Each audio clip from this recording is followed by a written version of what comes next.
Hello and welcome to the latest episode of the BFG Podcast.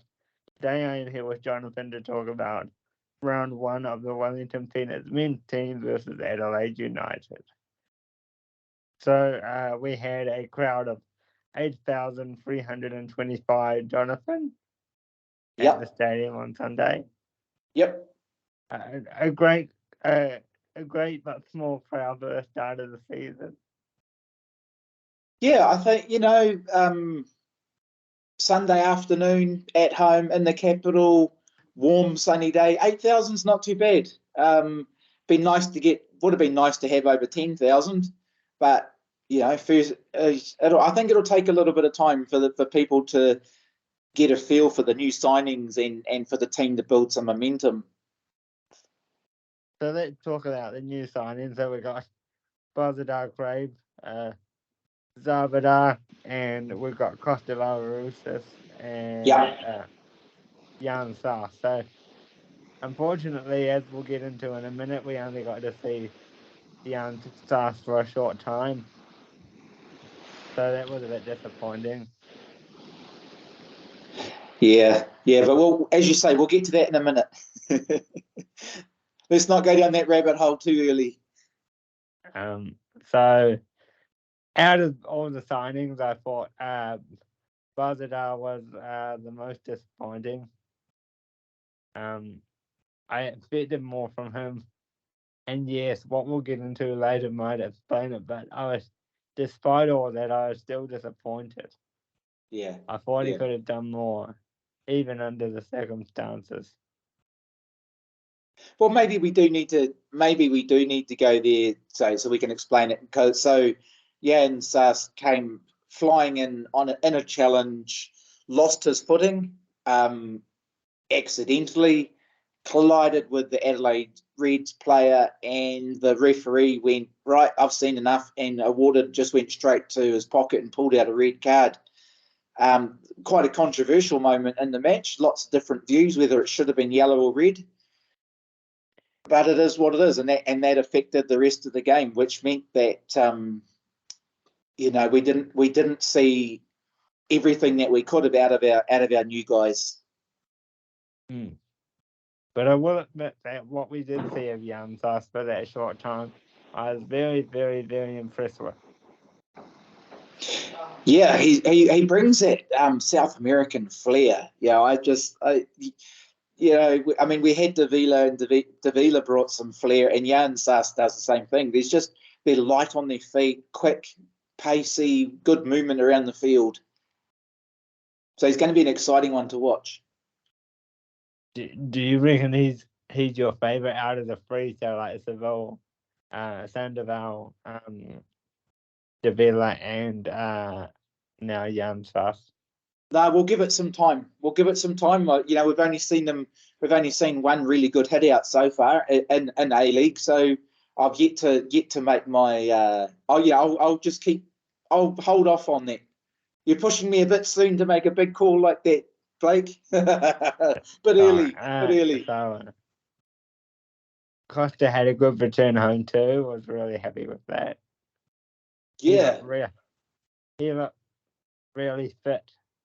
A lot fitter than I've seen him in a long time. Yeah, he was pretty solid. Him, up front, him and Wayne, they just have a really good combination amongst themselves. And Costa's shot on goal, and Wayno's follow up, and for what the commentators were calling a smash and grab goal, that was pretty cool. That was great to watch. So, a little bit of funny here, but Wayne's got a lot of slack on social media for smashing the post. Oh, I love it. I loved it. I thought it's bloody great. Like, he's out there, he's young, he's full of passion.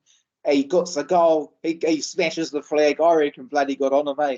If that's gonna fire the team up and say we're in this and we're here to win, I reckon that's bloody cool. Personally, the fact that they made him do a public apology was quite funny. Yeah. I thought that was a bit. I just would have left it, but yeah, each to their own. So we've got another game at home coming up, against one of the Melbourne teams. I think it's Victory. If we get it wrong, you can flag us off in the comments. I'm pretty sure it's Victory. Oh. Yeah. Yep. So that's Saturday afternoon this week. Saturday instead of Sunday. Hopefully we get another good sized crowd there. And yeah.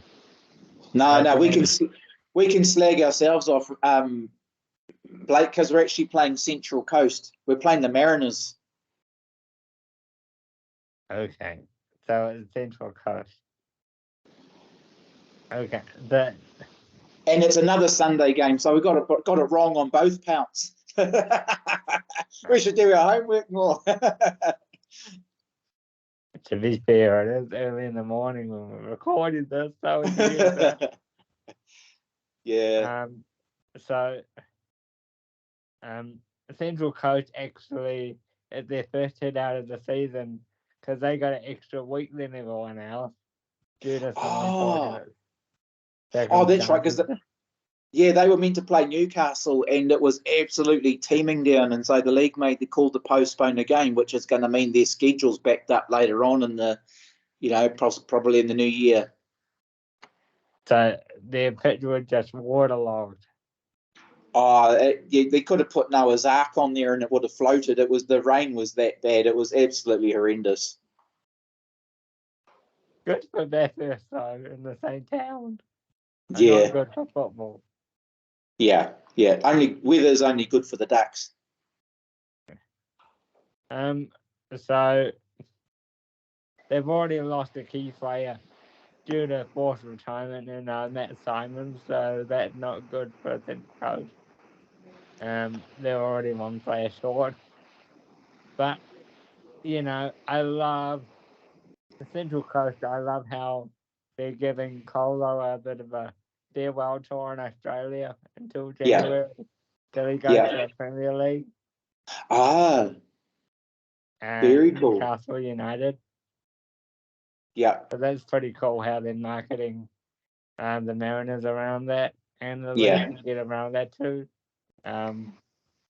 One more chance for everyone to see the young sensation go around the league a bit.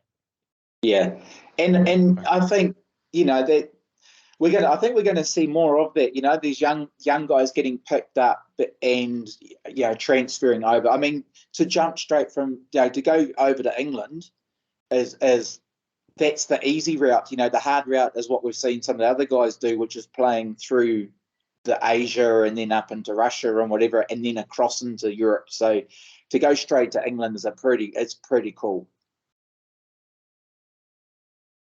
Good on. Hey, but one thing I will say, good on Colo for getting that Saudi money. Oh, why not? Absolutely take it. Yeah. But back to the Phoenix just quickly. So I'm expecting them to go with the same lineup as they did this past Sunday. It looked pretty solid. We might change it up a bit because there's a lot of because we may have our own sensation leaving and being Wayne soon, so there's a lot of competition for that striker position. A bit of a headache for Ufi, and speaking of Ufi, I almost forgot, and I was telling you about this online, there was a lot of push from the director of that was directing the commentator to keep pushing the fact that this might be Ufi's last season with us. How do you feel about that? If it's on let's just say where there's smoke, there's fire. So if the commentators are saying, or that there's rumours going around that's going to happen, then chances are it probably will. After what are we into, like year 4 now of Ufi's reign? We've made the playoffs every year. He's proven that he can spot and develop talent. He would be, if he decides to leave, would we be disappointed? Absolutely. He's been a fantastic coach. But, there's always bigger and better. There could be something bigger and better somewhere else waiting for him. What do you think? I think I'd be disappointed because he has shown you don't need a nanny, you don't need a Craig Goodwin, you don't need any of these big fancy players that you can use what you got. You don't need all the fancy money. You don't, as I say, you don't need the Fondra and all those kind of players. So I'd be really disappointed because I love his recruitment style. I love his playing style, and I reckon with a few more years under him, we could possibly win make a grand final, win a grand final, and get a championship. I think we're going to be putting some pressure on the top 6 this year. I think Nick's may even be pushing for a top 4 finish. I think we've got and if we can achieve that, then Uffy will absolutely be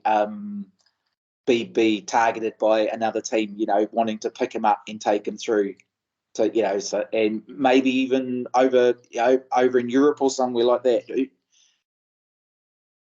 Yeah, he's definitely a talented coach, I'll say that much. Very skilled. Yes. Are there any improvements from any of the players you'd like to see? Because obviously we won't have Jan Sass this week, so that'll be a forced change. Yeah, I don't know. I think they're going to need to. I don't know what we're going to do with. It's. I think the one person that you've overlooked in the comment in our conversation so far, Blake, is Steven Ugarkovic, and I actually thought that he was the absolute standout on Sunday. A wise head, just sitting there in the midfield, helping control the play, keeping the game going. Who do we replace Jan Sass with? I don't know. I'll need to do my homework and have a look. Maybe Crave could spot out to the wing. Maybe long shot, but maybe they call up Bidwar. Maybe Yeah, well, Nick Pennington had a fantastic game, and he is more in the midfield, but potentially he could slot out to the side there, depending on what formation we take. Maybe play a 4-3-3.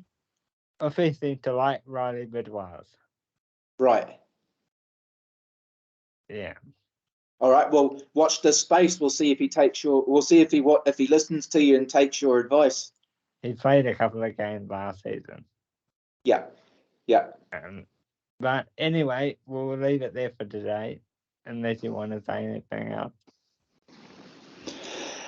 Oh, just a quick shout out to Dean Bartle over in Australia, who makes these fantastic cutout. They're like a wood cutout designs.